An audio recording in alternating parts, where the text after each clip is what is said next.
staring at the window at the darkness. The boredom overtook us, and he began to speak.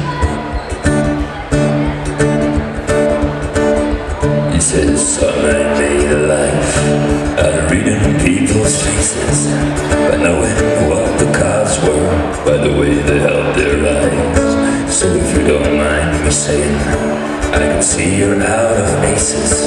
For a taste of your whiskey, I'll give you some advice.